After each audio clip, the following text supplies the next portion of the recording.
আমি বারবারই বলতেছিলাম আমার সন্তানটা বিদায় হয়ে গেছে, বিদায় এই বছর যে মাহফিলগুলো আসলে আমি অ্যাটেন্ড করি নাই, না হলে আমাকে যে সমস্ত মাহফিলের ফোন দিয়েছিল আমি বলছি ভাই আমার ছেলেটা অসুস্থ, এবার মাহফিল আমার নেওয়া সম্ভব নয়।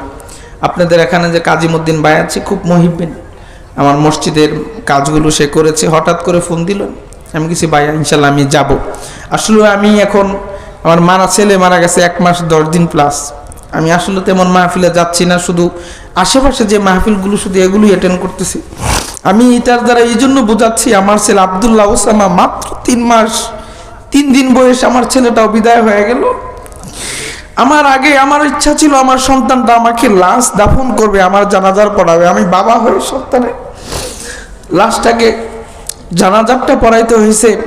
এখানে অনেকে আছেন যার মা নাই বাবা নাই, বাবার লাশটার কথা অনেকের মনে পড়ে, মার লাশটার কথা অনেকেই